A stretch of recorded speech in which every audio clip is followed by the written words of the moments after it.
नमस्कार साथियों, पिछली वीडियो में अपन हल्दीघाटी युद्ध के बारे में बात कर रहे थे। हल्दीघाटी दो चार फैक्ट लिख लेते हैं उसके बारे में और आगे नेक्स्ट चलते हैं। देखो हल्दीघाटी का युद्ध,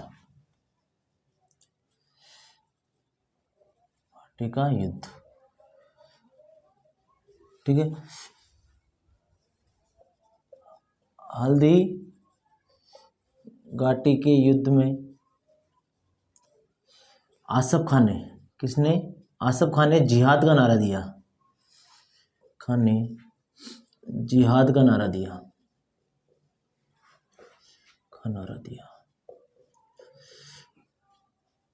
ठीक है। मित्र खान ने अकबर आने की झूठी अफवाह फैलाई थी, ये तो लिखवा दिया था अपने। अपना आगे चलते हैं। हल्दीघाटी के युद्ध जब मैंने बताया था बदायूंगी ने क्या जंगी थी, डाली जंगी थी। और बदायूंगी जब मुगल सेना आगे पीछे मेवाड़ी सेना जा रही थी, तब जब उसने बदायूंगी ने पूछा कि तीर किसी पे चलाऊं, तो आसर खान ने कहा कि जिधर भी चलो तीर चलो, तीर को छोड़ो मत, तीर चलाओ, क्योंकि दोनों तरफ मरेंगे तो कौन मरेंगे? राजपूत मरेंगे, हिंदू मरेंगे। ठीक है, तो इसके बारे में लिख लेते हैं। बदायूंगी के कहने, आसफ खान के कहने पर, आसफ खान के कहने पर बदायूंगी ने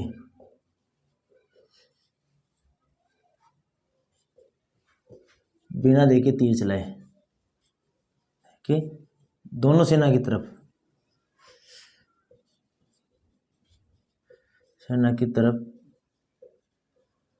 तीर चलाए। ठीक है। इसी युद्ध के दौरान, हल्दीघाटी युद्ध के दौरान ही नकीब खान ने कहा कि अगर मुगल सेना का सेनापति अगर मुस्लिम होता तो मैं युद्ध लड़ने जरूर जाता। तो देख लो, मुगल सेनापति नकीब खान ने कहा कि यदि हल्दीघाटी के युद्ध में मुगल सेना की तरफ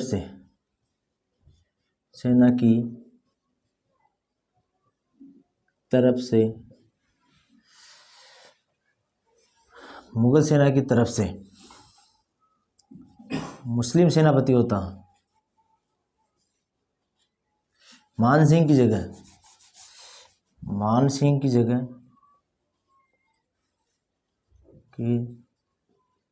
जगह कोई मुस्लिम सेनापति होता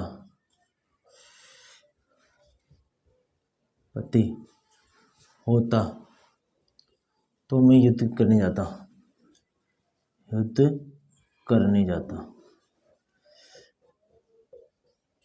ठीक है। और एक हाथी और था, चक्रवात हाथी भी। हाथियों का युद्ध तो बताया था, उसमें एक चीज और लिख लेना है, चक्रवात हाथी भी उपस्थित था, हल्दीघाटी युद्ध में उपस्थित था।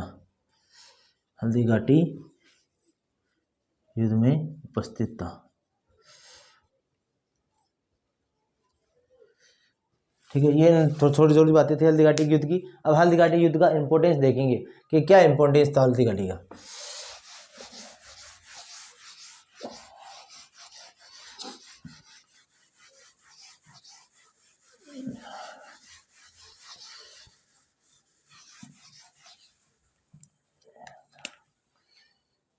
का महत्व देखते हैं।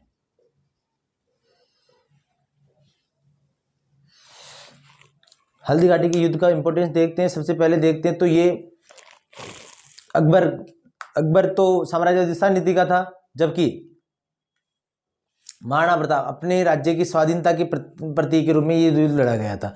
इसमें महाराणा प्रताप, पहले जितने भी युद्ध हुए उसमें सेनाएं आपस में लड़ती थी, लेकिन इस युद्ध में, कौन से युद्ध में? हल्दीघाटी के युद्ध में जनमानस, अर्थात कि जनता भी किसके साथ थी? प्रताप के साथ थी। अर्थात ये जनमानस का युद्ध माना जाता है, राष्ट्रीयता की भावना से ओतप्रोत युद्ध माना जाता है। और ये युद्ध में मतलब कि कि पहले जैसे सैनिक युद्ध करते थे, लेकिन इसमें महाराणा प्रताप ने भीलों को जो एक अछूत जाति समझी जाती थी, एक तरह से समाज के दूसरे हाशिए में समझी जाती जाने वाली जातियों को भी लेकर के आए और उनके साथ युद्ध लड़े।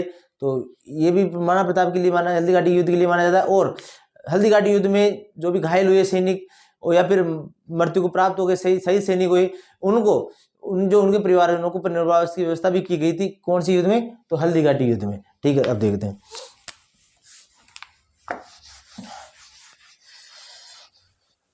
यह युद्ध साम्राज्यवादी विस्तार व राष्ट्रीयता का युद्ध था। अकबर साम्राज्य विस्तारित तो युद्ध कर रहा था, साम्राज्य विस्तारित तो युद्ध कर रहा था, जबकि प्रताप राष्ट्रीयता की भावना से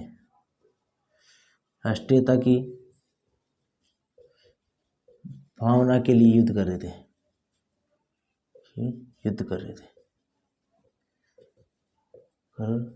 थे। इस युद्ध में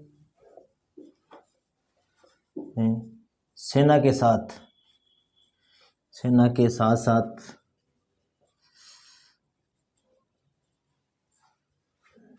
जनमानस भी युद्ध में सम्मिलित थे।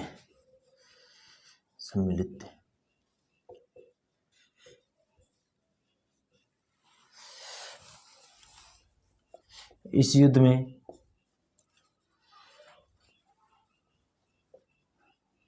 प्रताप की तरफ से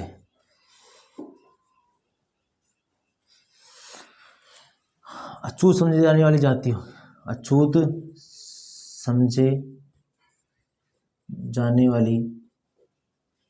जाति भील, लोहार आदि भी प्रताप के साथ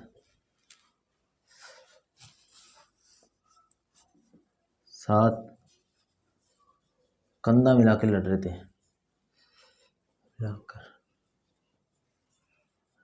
रहे थे। इस युद्ध के उपरांत प्रताप ने शहीदों व घायल सैनिकों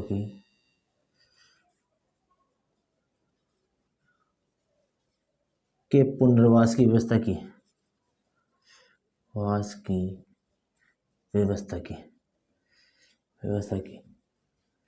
ये कुछ मेन इम्पोर्टेंस है किसके? हल्दी घाटी युद्ध के।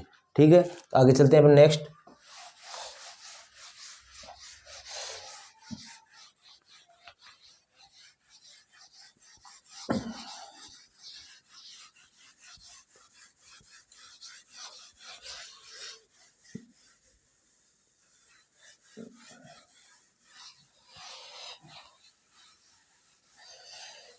अपन चलते हैं आगे नेक्स्ट।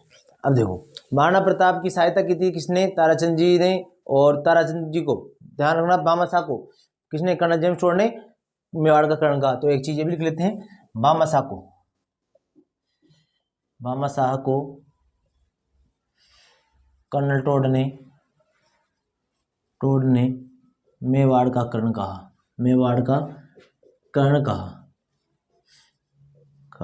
ठीक है। और प्रताप ने महासानी रामा को क्या बनाया? महासानी रामा की जगह प्रधानमंत्री बनाया था। ठीक है, अपन बात करते हैं किस महासानी रामा की जगह किसको? भामाशाह को प्रधानमंत्री बनाया था। अपन बात करते हैं नेक्स्ट। ये युद्ध हो गया था। इसके बाद में जब जैसे ही कौन आसिफ खां और कौन मान सिंह किसके दरबार में पहुंचते हैं, अकबर के दरबार में पहुंचते हैं, तो अकबर ने क्या उनकी डोडी बंद करवा दी। फिर क्या होता है, मान सिंह भगवंत दास और उसको कुतुबुद्दीन खां को, मान सिंह भगवंत दास और कुतुबुद्दीन खां को वापस भेजता है, लेकिन ये असफल हो जाते हैं। फिर क्या होता है, अकबर स्वयं आता है युद्ध करने के लिए। 13 अक्टूबर 1576 का आता है और मोही गांव से आता है, मोही गांव आता है, उसके बाद में उदयपुर जाता है। उदयपुर को जीतकर उसका नाम रखता था मोहम्मदाबाद रख देता है। क्या रख देता है, मोहम्मदाबाद रख देता है। उसके बाद में गोगुंदा पे अधिकार कर लेता है कौन, अकबर अधिकार कर लेता है। और वहां का प्रशासक किसको नियुक्त कर देता है, मुजाहिद बेग को वहां का प्रशासक नियुक्त कर देता है। तो अपन चलते हैं नेक्स्ट। हल्दी घाटी युद्ध के बाद, घाटी युद्ध के बाद अकबर ने मान सिंह, भगवंत दास और कुतुबुद्दीन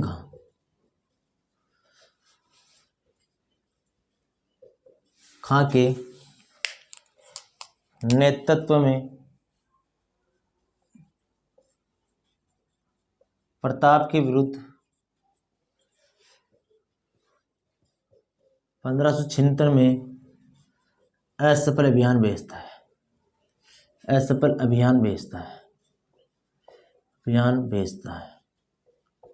लगी असफल अभियान क्या रहता है, असफल रहता है। ठीक है, इसके बाद देखो अकबर स्वयं 13 अक्टूबर 1576 को उदयपुर आता है। वह उदयपुर का नाम बदलकर मोहम्मदाबाद रखता है।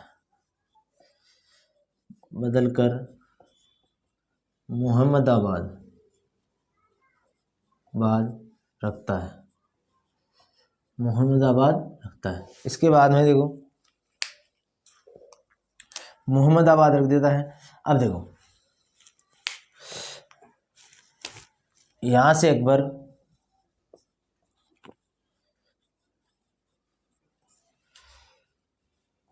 गोगुंदा पर अधिकार कर लेता है। अधिकार कर वहां का प्रशासक मुजाहिद बेग को, कौन से बेग को, मुजाहिद बेग को नियुक्त करता है। मुजाहिद बेग को वहां का प्रशासक नियुक्त करता है कौन, अकबर। ठीक है, अब देखो अब गोगुंदा, लेकिन महाराणा प्रताप वहां थे नहीं। महाराणा प्रताप जब अकबर जैसे निकलता है, महाराणा प्रताप गोगुंदा पर आक्रमण करता है और मुजाहिद बेग को पराजित करके वहां पर अधिकार कर देता है। मांडन कुंपावत का क्या कर लेता है, अधिकार कर लेता है। तो एक बार उसके बारे में लिख लेते हैं।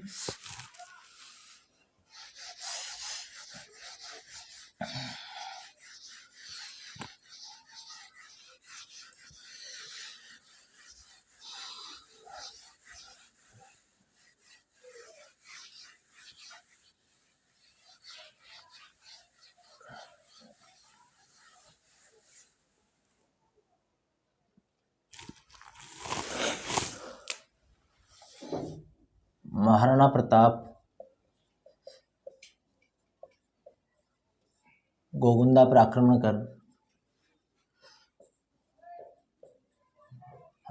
कर मांडन कुंपावत को वहां का प्रशासक नियुक्त करते हैं।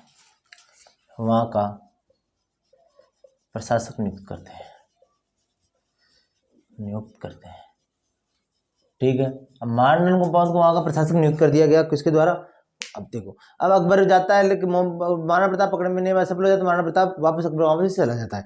अब क्या होता है, शाहबाज खां क्या करता है, आक्रमण करता है किस पे, तो हल्दी घाटी युद्ध की एक चीज और ध्यान रखना कि बहलोल लोधी के टुकड़े कर दिए थे किसने, महाराणा प्रताप ने, भाले की वार से, तलवार से बहलोल लोधी को, और किसको, बहलोल लोधी को तलवार मतलब तलवार से काट दिया था। किसने, कौन सी युद्ध में? हल्दी घाटी के युद्ध में। किसने? महाराणा प्रताप ने। ये आपको ध्यान रख लेना।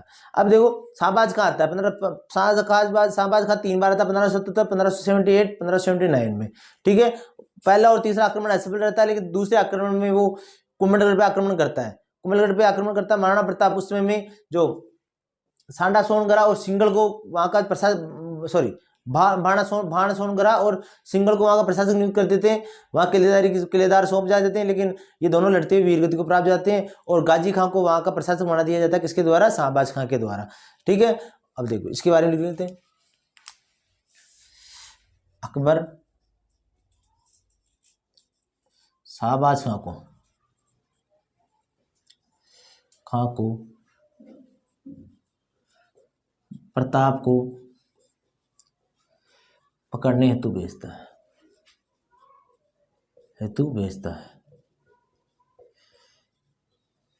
प्रताप को पकड़ने हेतु भेजता है। देखो शाहबाज के अभियान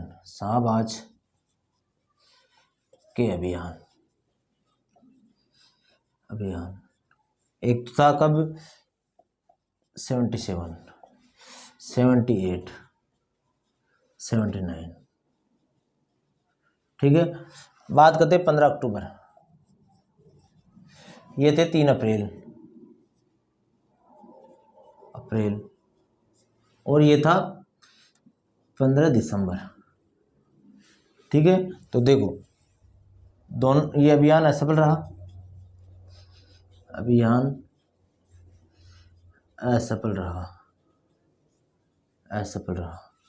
ये अभियान भी असफल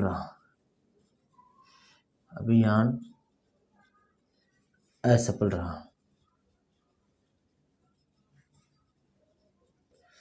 ठीक है, अब बात करते 3 अप्रैल 1578 की। ये अभियान में क्या होता है? देखो शाहबाज खां कुंभलगढ़ दुर्ग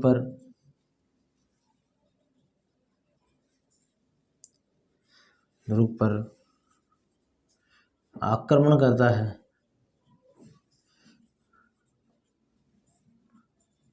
वह वहां के प्रशासक किलेदार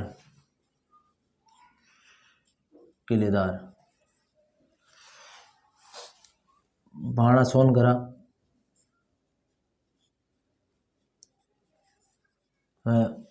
साथी था सिंगल शाहबाज खां के विरुद्ध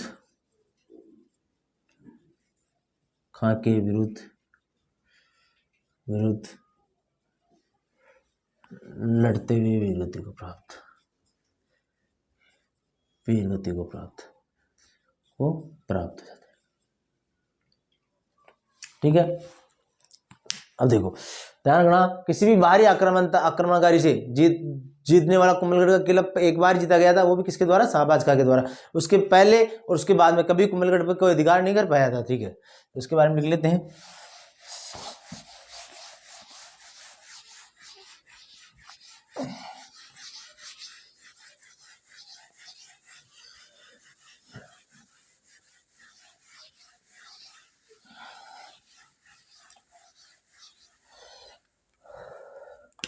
नोट लाइन लिख लेते हैं। नोट, किसी आक्रमणकारी के द्वारा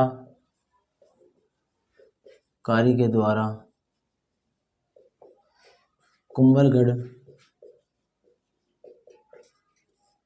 केवल एक ही बार जीता गया।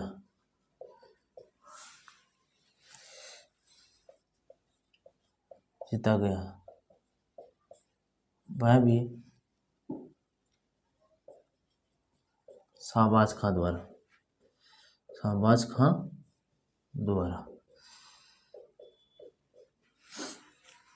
शाहबाज खां ने कुंभलगढ़ का प्रशासक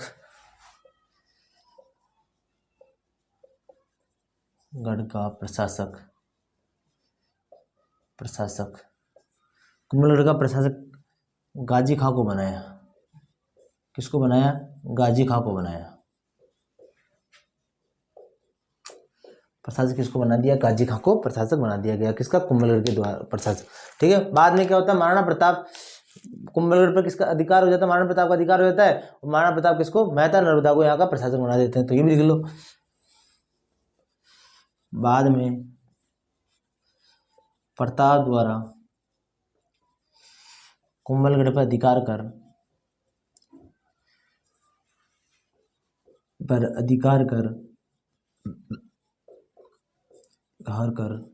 वहां का प्रशासक मेहता नर्मदा को बनाते हैं, मेहता नर्मदा को बनाते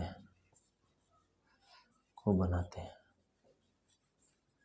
यहाँ तो कोई दिक्कत है क्या, नहीं। अब देखो, अब इसके बाद में क्या होता है, शेरपुर घटना होती है 1580 में। शेरपुर मतलब कि अब अकबर किसको भेजता है, तो अब्दुल रहीम खान खाना, वो जो रहीमदास जी थे उनको भेजते हैं।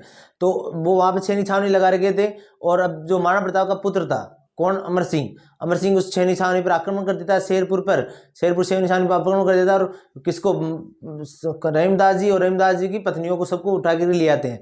अब पत्नी को उठा के ले आता है, तो इस बात से महाराणा प्रताप नाराज होते हैं, बोले कि हम दूसरों की स्त्रियों की भी क्या करना जानते हैं, सुरक्षा करना जानते हैं। तो ये कहते हुए महाराणा प्रताप किसको, अमर सिंह को फटकार लगाते हैं, और वापस सम्मान स्त्रियों को छोड़ दिया जाता है, इससे छोड़ दिया जाता है वापस। ठीक है, अब उसके बाद में 1582 में दिवेर का युद्ध होता है। किसका युद्ध होता है, दिवेर का। अकबर ने महाराणा प्रताप को पकड़ने के लिए 4 सैनिक चौकियां लगा रखी थी, देवड़, दिवेर, और बात करते हैं देबारी, और ऐसे 4 स्थानों पे क्या लगा रखे थे, तो सैनिक छावनी लगा रही थी। तो दिवेर पे क्या करता है महाराणा प्रताप था, दिवेर पर आक्रमण, सैनिक छावनी थी दिवेर पर, उस पर आक्रमण करता है। और जो महाराणा प्रताप का पुत्र था अमर सिंह, जो वहाँ का जो प्रशासक था, छावनी का जो प्रशासक था या फिर सेनापति था, उसका नाम था सुल्तान का, जो अकबर का रिश्ते में चाचा लगता था, उसको क्या करता, भाले से वार करता, कौन, अमर सिंह, और भाला सही थी लगी, उसको जब लगी मार देता है। किसको मार देता है, सुल्तान खां को मार देता है। और ये युद्ध मेवाड़ का मैराथन या फिर किसके नाम से जाना जाता है, तो मतलब महाराणा प्रताप के जीवन का गौरव का प्रतीक के नाम से जाना जाता है। कौन सा युद्ध, तो दिवेर का युद्ध। तो इसके बारे में चर्चा करते हैं। नेक्स्ट,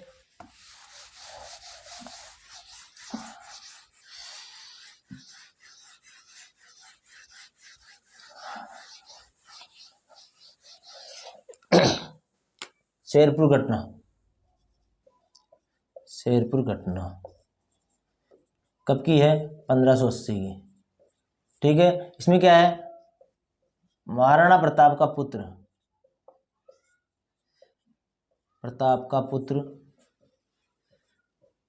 अमर सिंह प्रथम,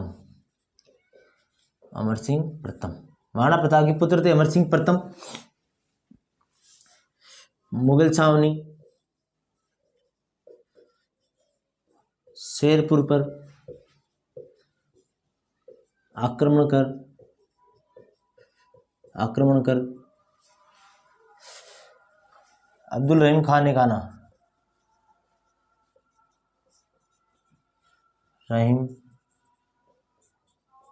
ने खाना वह उसकी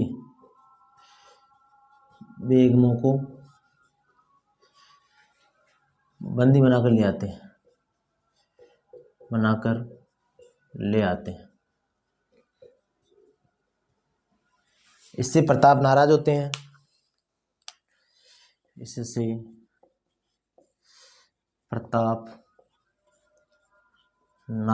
हैं, वह शत्रुओं की स्त्रियों को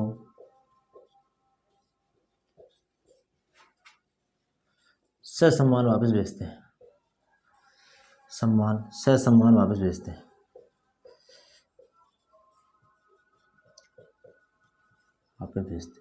ठीक है। तो ये थी शेरपुर घटना। उसके बाद में क्या होता है कि अकबर ने प्रताप को पकड़ने हेतु 4 सैनिक चौकी की व्यवस्था की। चौकी स्थापित किए, स्थापित किए। कहाँ कहाँ है? एक तो देखो देवड़, डूंगरपुर,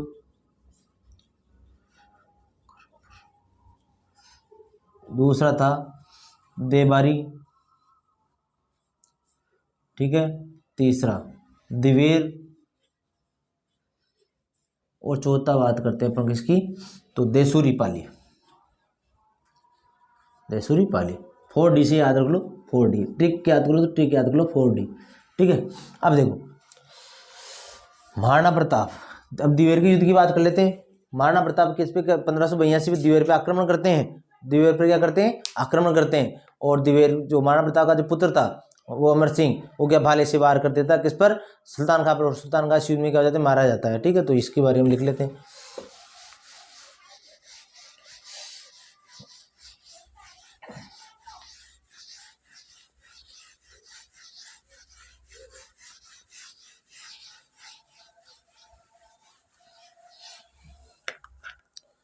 दिवेर का युद्ध,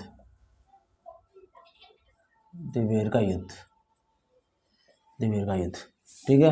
महाराणा प्रताप, प्रताप के पुत्र अमर सिंह सेकेंड ने, अमर सिंह फर्स्ट ने, फर्स्ट ने दिवेर के मुगल सेनापति, 1582 में युद्ध हुआ था, दिवेर के मुगल सेनापति सुल्तान खां, सुल्तान खां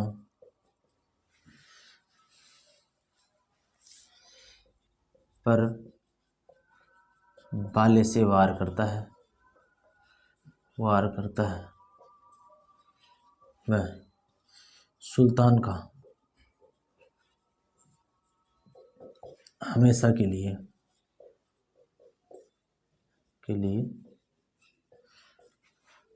मृत्यु को प्राप्त।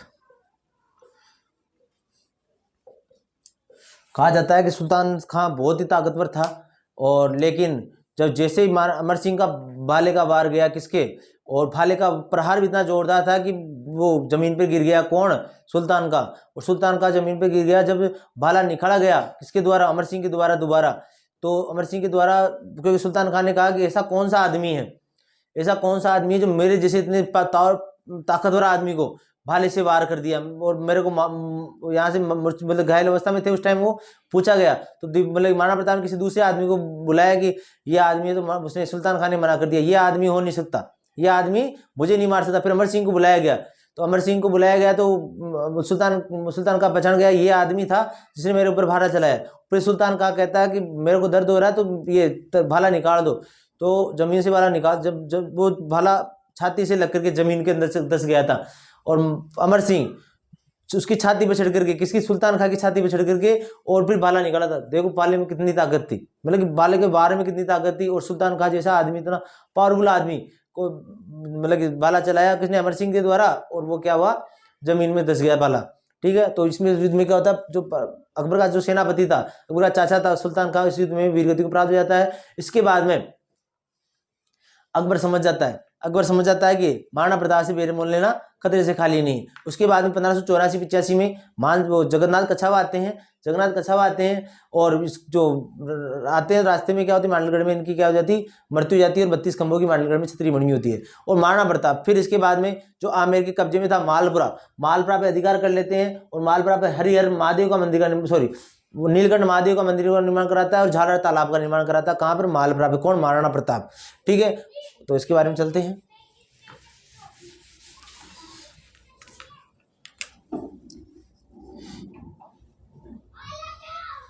मृत्यु को प्राप्त हो जाता है। इस युद्ध के बाद, इस युद्ध को कर्नल टोड ने, इस युद्ध को, कौन सी युद्ध को, दिवेर के युद्ध को कर्नल जेम्स टोड ने मेवाड़ का मैराथन कहा, मेवाड़ का मैराथन, वह मेवाड़ का मैराथन कहा, तथा प्रताप के जीवन के गौरव का प्रतीक कहा, गौरव का प्रतीक कहा, प्रतीक का।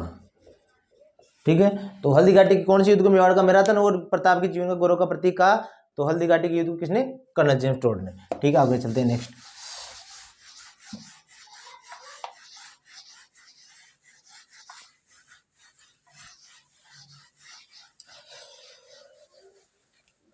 (1584) देखो, जगन्नाथ कछावा का अभियान।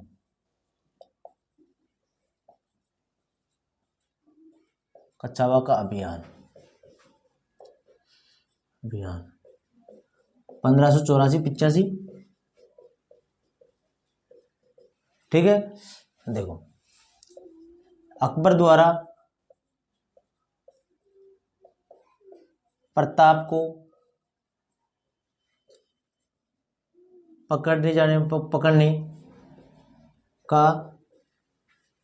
पकड़ने हेतु भेजे जाने वाला अंतिम सैन्य अभियान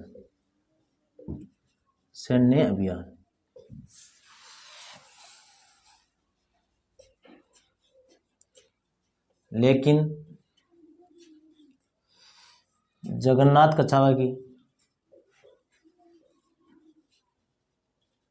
कछावा की मांडलगढ़ में ही मृत्यु हो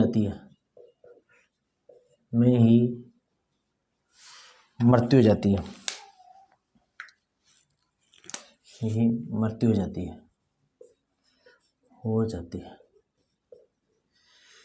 मांडलगढ़ में ही इनकी 32 खंभे की छतरी है। मांडलगढ़ में ही किसकी? जगन्नाथ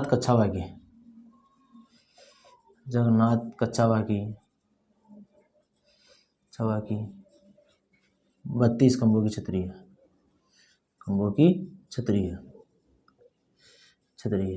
ठीक है, और मांडलगढ़ में 8 खंभों की छतरी किसकी है? तो राणा सांगा की किसने बनाया था?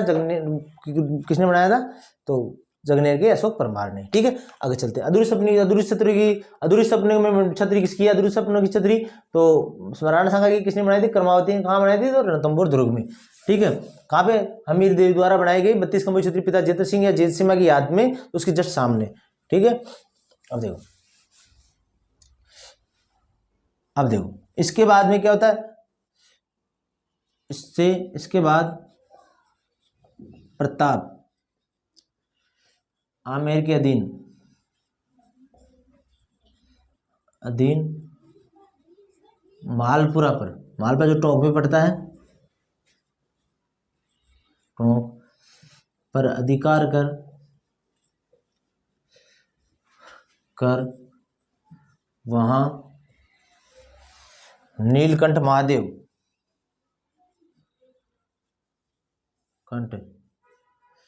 महादेव वह झालरा तालाब का निर्माण कराता है। झालरा तालाब का निर्माण करवाता है।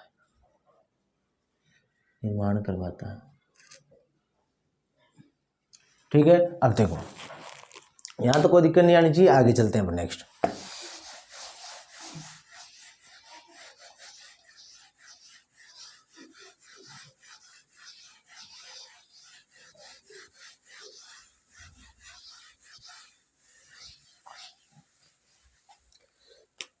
पंद्रह सौ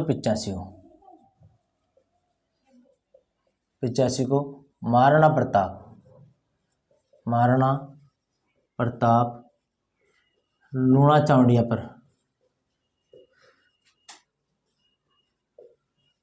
पर आक्रमण करता है।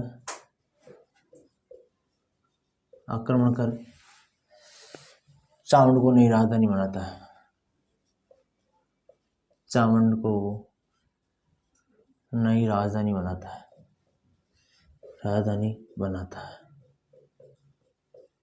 ठीक है, चावंड को क्या बनाता है? नई राजधानी बनाता है। तो ध्यान रखना, थोड़ा अपन एक बार देख लेते हैं। ये उदय सिंह क्या करता है कि गोगुंदा चला जाता है। मतलब कब? जब मेवाड़ का तीसरा शाखा होता है तो उदय सिंह गोगुंदा चला जाता है, तो गोगुंदा को क्या बना देती? राजधानी बना दिया जाता है। उसके बाद में गोगुंदा को राजधानी बना देते हैं, महाराणा प्रताप कुंभलगढ़ को राजधानी बनाते हैं। और फिर यहाँ पर किसको? चामुंडा को चामुंड को क्या बना दी, राजधानी बना दी जाती है। तो ध्यान रखना, चामुंड को नई राजधानी बनाई जाती है। नोट लाइक लिखो, नोट। शाहबाज खां द्वारा कुंभलगढ़ पर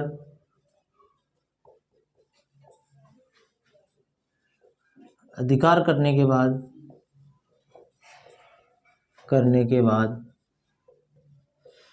कुंभलगढ़ पर अधिकार करने के बाद आवरगढ़ में रहे, आवरगढ़ में रहे, ध्यान रखना है। ठीक है, चामुंड को नई राजधानी बना दी। देखो, तथा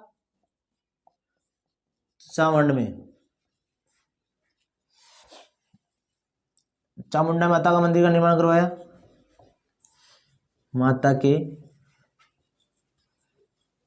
मंदिर का निर्माण करवाया। नई चित्रकला शैली का विकास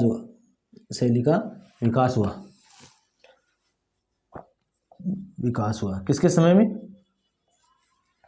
इसके समय। ध्यान रखना, और लिख लो, महाराणा प्रताप ने बदराना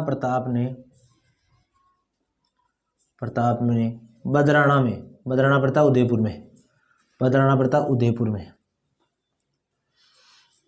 में हरिहर मंदिर का निर्माण करवाया। किसका निर्माण करवाया? हरिहर मंदिर का निर्माण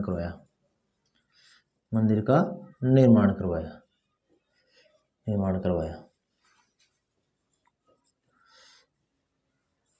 ठीक है, 1585 से लेकर 1597 के बीच मुगलों द्वारा कोई अभियान नहीं किया गया था। तो इस समय में क्या होती, महाराणा प्रताप ने इस समय अपनी चावड़ शैली का विकास किया और चित्र शैली का विकास किया, चामुंडा माता के मंदिर का निर्माण करवाया और हरिहर मंदिर का निर्माण करवाया। ये लिख लेते हैं।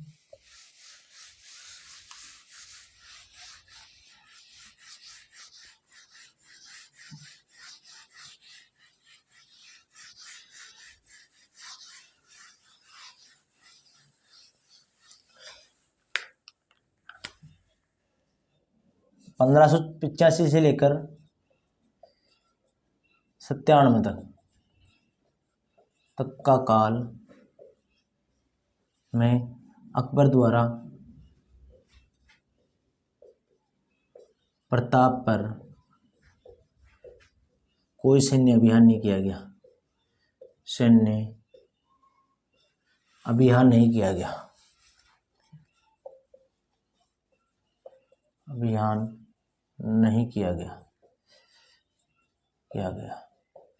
ठीक है, अकबर द्वारा कोई सैन्य अभियान नहीं किया गया। महाराणा प्रताप के दरबारी विद्वान,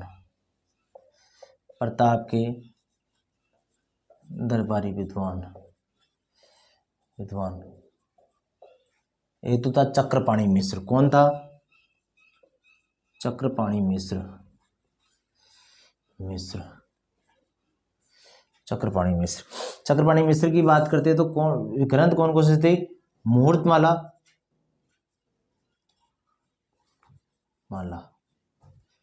ज्योतिष शास्त्र के बारे में था। किसके बारे में था? ज्योतिष शास्त्र के बारे में।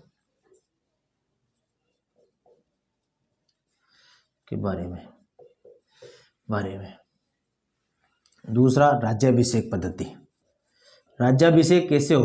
क्योंकि महाराणा प्रताप का राज्याभिषेक 2 बार हुआ। एक बार तो हुआ गोलकोंडा में, दूसरा विधिवत रूप से कहाँ हुआ? कुंभलगढ़ में। तो राज्याभिषेक, और इसी जो पद्धति थी, इसी से शिवाजी ने राज्याभिषेक किया था।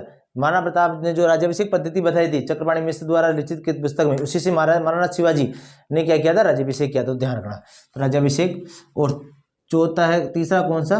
देखो, मुहूर्तमाला, राज्याभिषेक, और एक नाम याद नहीं आ रहा, भी आ जाएगा, लिख लें।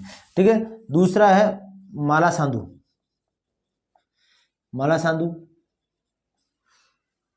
तीसरा था रामा साधु।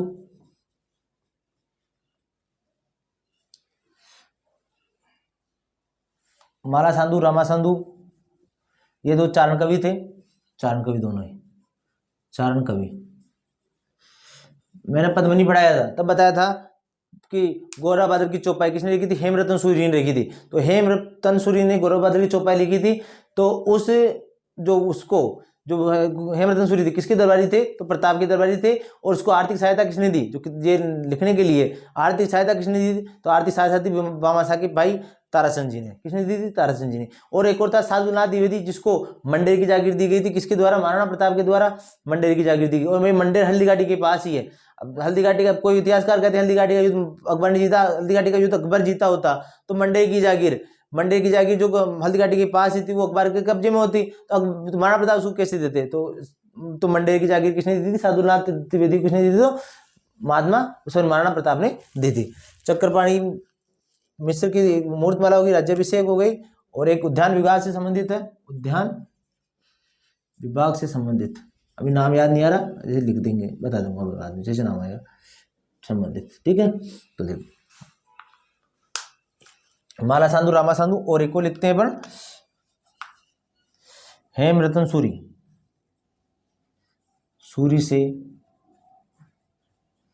हेमरतन सूरी से गौरव बादल की चौपाई लिखवाई, बादल की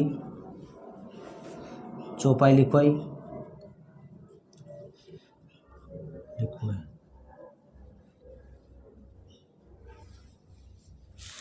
हेमरतन सूरी से गौरव बादल की चौपाई लिखाई, जिसमें आर्थिक सहायता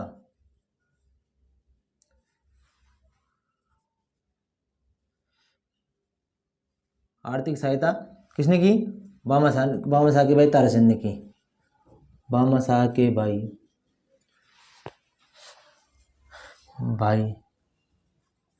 ताराचंद ने की।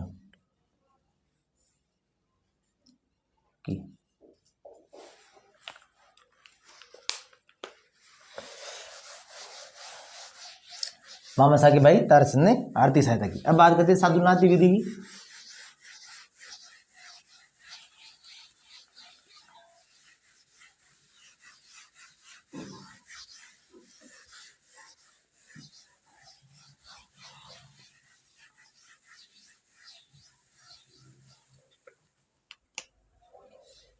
साधुनाथ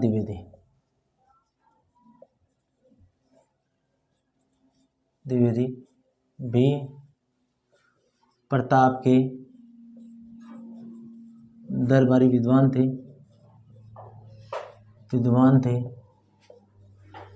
जिन्हें प्रताप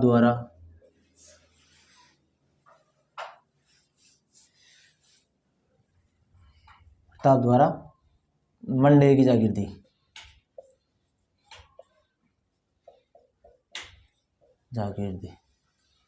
ठीक है, अपन बात करते हैं प्रताप की स्थापत्य कला के बारे में बता दिया था, प्रताप के विद्वानों के बारे में बता दिया। अब बात करते हैं 19 जनवरी 1597 को। 19 जनवरी 1597 में धनुष बाण की प्रतिष्ठा चढ़ाते हुए चढ़ा रहे थे और पीछे गिर गए, या कोई इतिहास का कोई बोलते हैं कि धनुष बाण टूटने से सिर में लग गई और जो ब्लड का क्लॉट होने से क्या होगी? महाराणा प्रताप की क्या होगी? मृत्यु हो गई। तो लिख लो 19 जनवरी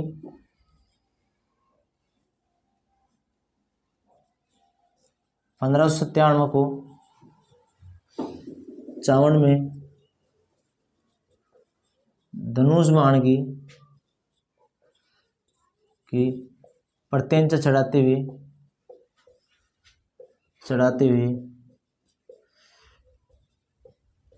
वीर जगत शिरोमणि महाराणा प्रताप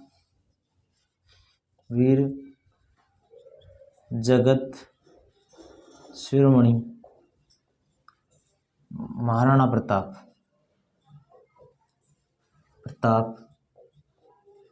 सबक सिधार गए।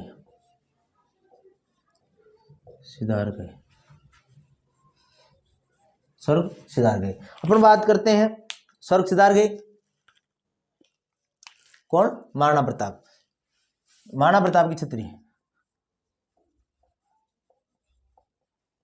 की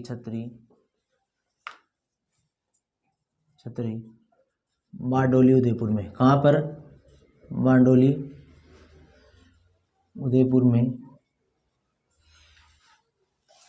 उदयपुर में केजड़ बांध पर बांध पर 8 खंभों की, कितने खंभों की? 8 खंभों की अमर सिंह द्वारा निर्मित, अमर सिंह द्वारा निर्मित। ठीक है, महाराणा प्रताप की वीरगति को प्राप्त हो गई। अपन बात करते हैं महाराणा प्रताप की पुत्र की बात कर ले। वैसे 2 पत्नियां थी, एक तो चीरबाई थी और एक थी कौन, तो अजबदेव पंवार, जो कि हाडोती के रामरख पंवार की पुत्री थी। उसी से कौन से, तो अमर सिंह हुए थे। तो उनके बारे में लिख लेते हैं एक बार।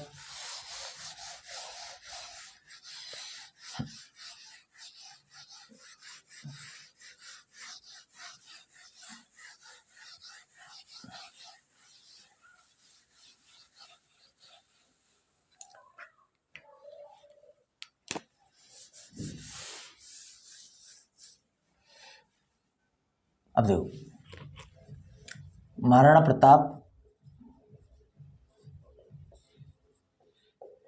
प्रताप की पत्नियां, एक तो थी चीहरबाई,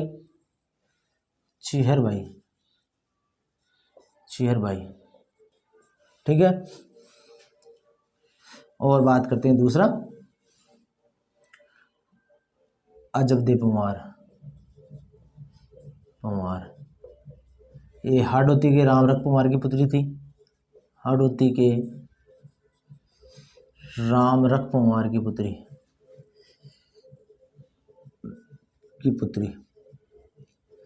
पुत्री इस इन्हीं के पुत्र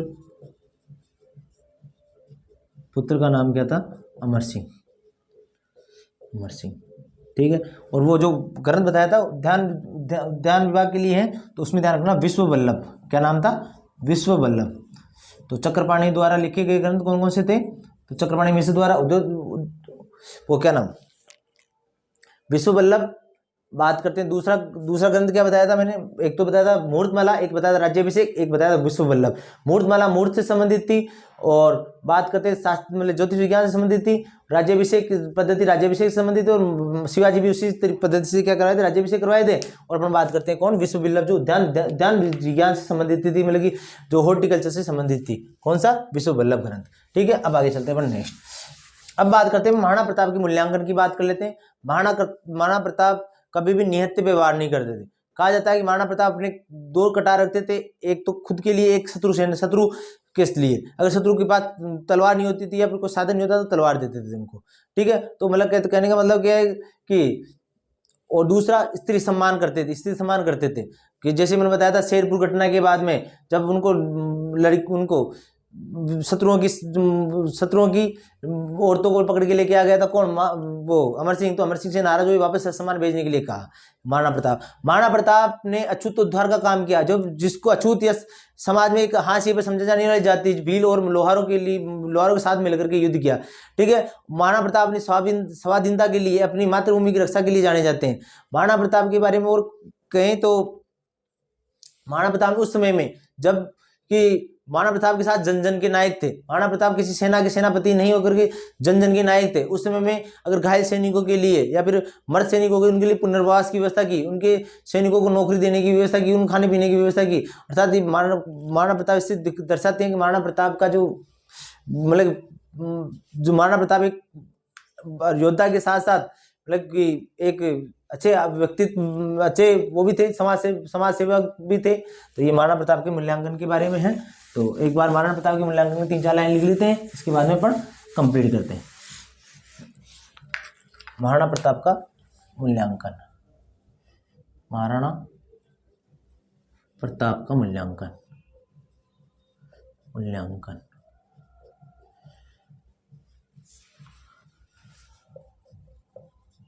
प्रताप कभी निहत्थे पर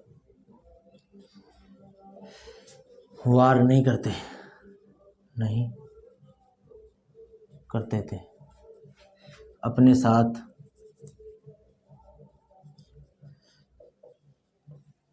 हमेशा 2 तलवार रखते थे,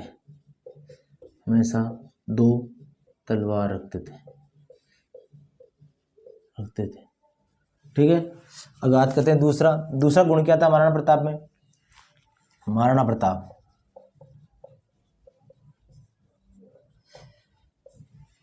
दुश्मन स्त्रियों का भी सम्मान करते थे।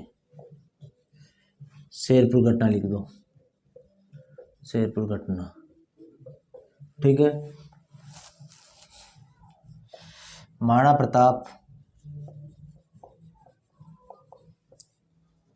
छुआछूत, अछूतोद्धार,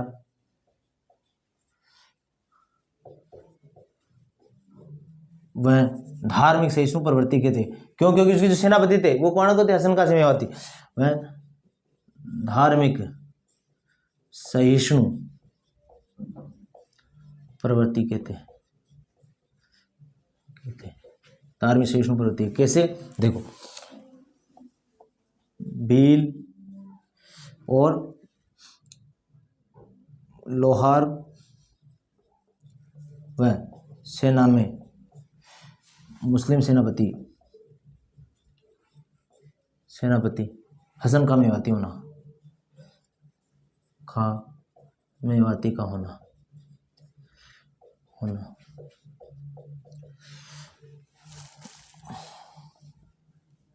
महाराणा प्रताप की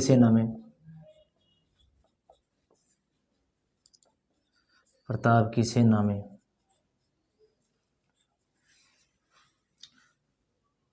सैनिकों के साथ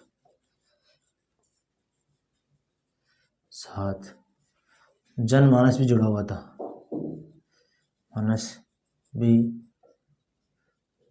था। तथा प्रताप ने घायल व मर्द सैनिकों की पुनर्वास की व्यवस्था की। प्रताप पशु प्रेमी भी थे। चेतक से पता चल जाएगा, प्रताप पशु प्रेमी थे। कैसे? एक तो चेतक देख लो, और देख लो क्या, हाथी था राम प्रसाद किसके हाथ लग गया था? अकबर के हाथ लग गया था, तो उसका नाम गया पीर प्रसाद। और अकबर जब ले गए थे तब इसे खाना नहीं खाया किसने? राम प्रसाद हाथी ने। ठीक है। तो ये देखो, तो ये महाराणा प्रताप के बारे में अपन पढ़ेंगे कल, अमर सिंह के बारे में। ठीक है।